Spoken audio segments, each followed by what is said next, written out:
Good afternoon. This afternoon we're going to make chickpea salad. There's a couple different ways to make it. If you're low carbing, you can serve it on lettuce with tomato and avocado.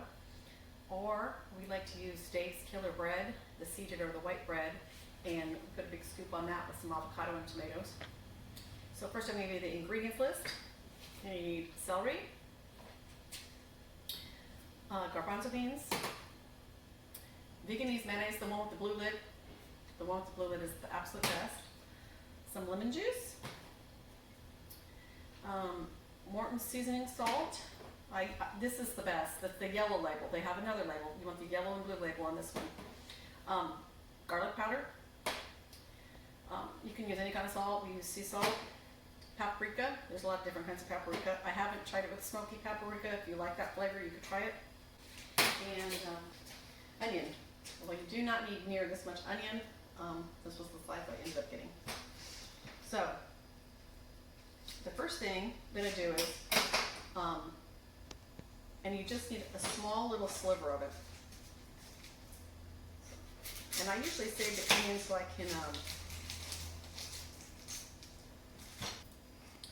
so I just do one slice of the onion. Take off the edges here. And I usually rinse the knife off again. I don't like to peel it because when you peel it, when you save it, it doesn't seem to save that much. Well, probably this was one of the biggest onions, so I'm only going to put about this much in because it's so big. You can decide how much you like. I cut it in pieces and then I use one of these little food processors. It cuts it up just perfect, so it flavors the chickpea salad without overwhelming. I only use the sweet onions. I don't use yellow, I don't use red. If you like another onion, you could, but the sweet onions really make this. So after I get that, a little bit more, I could use a little more. I leave it in there, and then I get the chickpea. And now, I don't know how many of you guys have heard of aqua faba, bean water.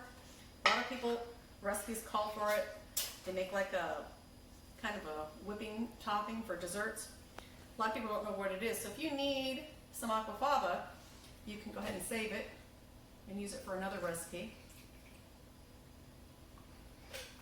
So I drain out all the bean water, and then I pour it right on top.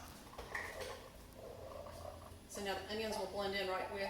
I do not make it so all the garbanzo beans are smashed, but probably about half of them, maybe 3/4 of them. It doesn't take long. And if you notice, it comes out like this. You get some onions mixed in with the garbanzo beans. Go ahead and put that in.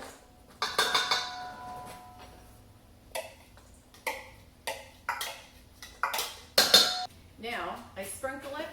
You can see it's like this right here. I sprinkle the whole top with a layer of each item. So I get the garlic, and this actually has quite a bit of garlic, and I sprinkle it all the way over. Seasoning salt, and again, I sprinkle it all the way over. And believe it or not, the paprika, you can sprinkle quite a bit of that, and I'll show you how I sprinkle it. So the entire top is covered. And then I'm a little lighter on the salt. I usually sprinkle that right across the top. 2 capfuls of the lemon. If you leave this lemon out, it actually ruins the recipe. I'd given the recipe to some customers and they didn't have time to make it home. When they came in, they saw that I wasn't using the lemon juice. And they're like, I use lemon juice in mine. I'm like, so it also keeps it, I think, the salad fresher so it lasts a little longer. It lasts 3 to 5 days in the refrigerator. I usually keep it near the back. Stir that up a little bit so you see it's pretty red and it's got all that. Now, so we've got the onions in it, the garbanzo beans, and all the seasonings, so we need the Veganese. Okay, so put in about two or 3 huge cubes. It depends how much mayonnaise you like.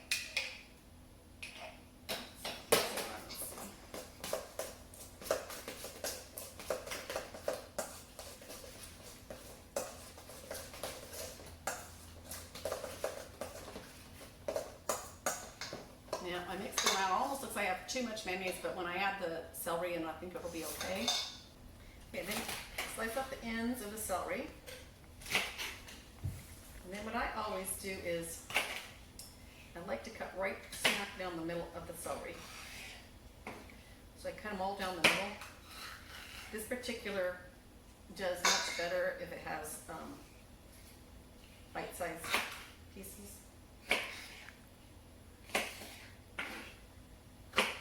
Now the sandwich that we're going to make today is actually going to be using the gluten-free bread because that's what our order is for. So we won't be using the Dave's bread.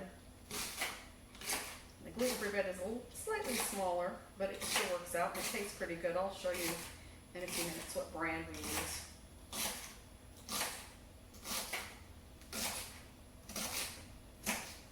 Okay, so you can see how small I'm cutting those. You can put, I usually use, depends how long your celery stalks are and how much you like celery. If you don't like celery a lot, you could probably get away with just using one small stalk. If you like celery quite a bit, I would use the 3.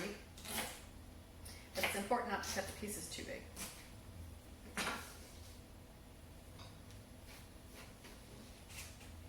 Okay, I'm going to stir it up.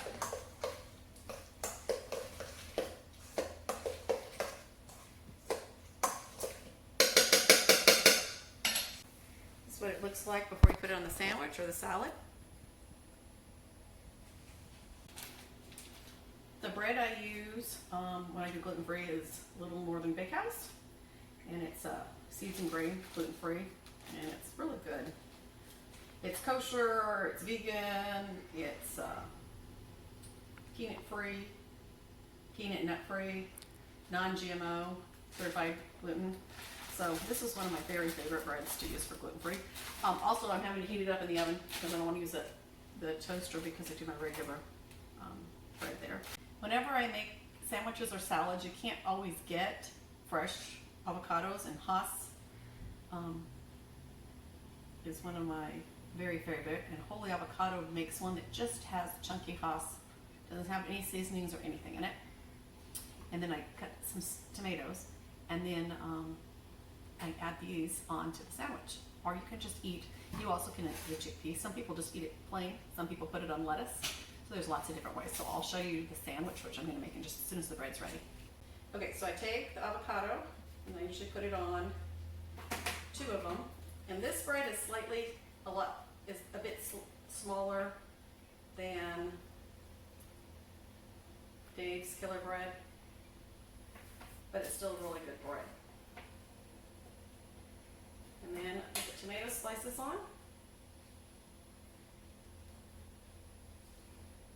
And then at this point, if you want to, you can sprinkle some seasoned salt. Use the Morton seasoned salt. Same one we used in here. Barely any, but just enough mix because the avocado, like I told you, is the best avocado there is, but it doesn't have any seasoning. And the tomatoes, so it gives it a little more seasoning. Then my favorite tool is, if you've watched our other videos, we love using ice cream scoops. And you can usually just take a scoop.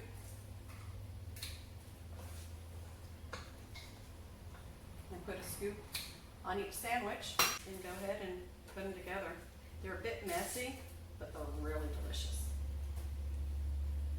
Thank you for watching.